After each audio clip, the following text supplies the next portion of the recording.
भोलिपल्ट बिहान रक्षा अग्रपंक्तिमा हुन्छन्। आज हामी सार्वजनिक सम्पत्ति नष्ट गर्दैनौं,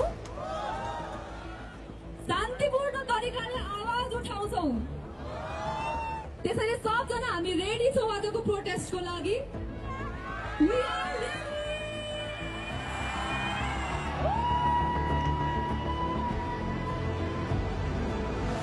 10:30 बजेतिर भीड़ मदन भण्डारी सड़क हुँदै पूर्व लाग्छ। सरकारी गुप्तचर निकायले 3000 जति प्रदर्शनकारी आउने अनुमान गरे पनि 10,000 मानिस आइपुग्छ। आफूलाई सुरक्षित राख्नेछ भन्ने विश्वासमा कतिले स्कुल युनिफर्म लगाएर आएका छन्।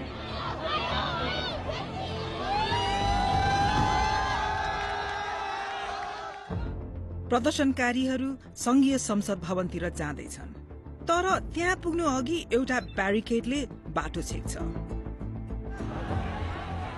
करिब 200 प्रहरी र हजारौं प्रदर्शनकारीहरू आमुने सामुने छन्। त्यहाँको माहौल फेरिन थाल्छ।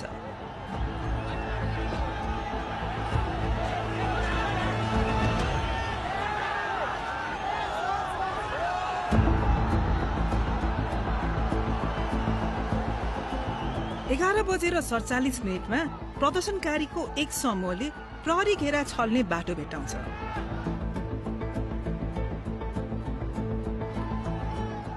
हक्क न बक्क भएका प्रहरी ब्यारिकेड छोडेर भाग्छन्।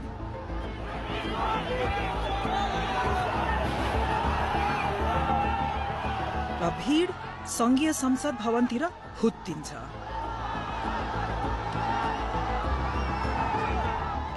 आयोजकहरूले शान्तिपूर्ण प्रदर्शन आह्वान गरेको भए पनि प्रदर्शन अस्तव्यस्त हुन्छ।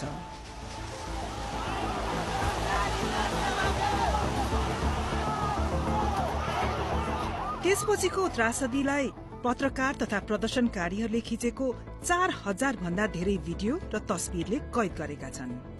हामीले यो प्रमाण संकलन र विश्लेषण गर्न तथा प्रहरीबाट विशेष जानकारी प्राप्त गर्नमा महिनौं समय खर्चिएका छौं। अब हामी तपाईहरू सामु संसद गेटको अगाडि भदौ 23 गते ठ्याक्क के भएको थियो भन्ने बारे अहिलेसम्मको सबैभन्दा विस्तृत विवरण प्रस्तुत गर्न सक्ने भएका छौं।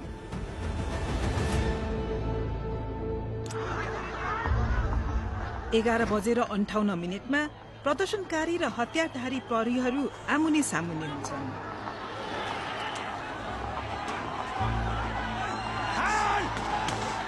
अधिकांश भीड़ शान्त छ, तर अग्रपन्थीमा तनाव छत्ताछुल्ल भएर हिंसा बन्छ।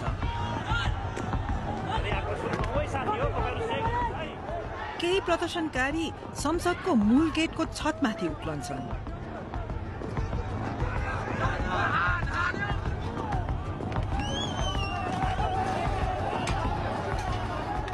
सवा 12 बजे एक समूहले पर्खाल तोड्छ।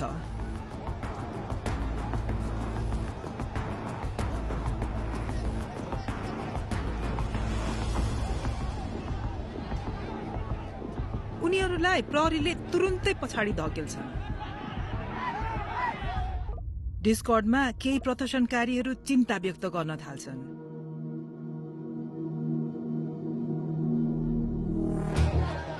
भीड़मा हामी श्रीयमलाई देख्छौं। आफ्नी आमाले नजाऊ भन्दा भन्दै यहाँ आएका छन्। जान्छु भनेर अघिल्लै दिन उनले भनेको थियो, भन्न चाहिँ नभनेको होइन। किन जानु पर्यो यस्तोमा के हुन्छ, पर्दैन जान भने। अनि अब हामी जेन्जी केटाकेटीको ड्रेसमा जान्छौँ, हामी माइनरलाई कसैले हात पनि लाउँदैन। उनले भ्रष्टाचार विरुद्ध युवाहरू लेखिएको ब्यानर बोकेका छन्, तर सबैजना उनी जस्तै संयमित छैनन्।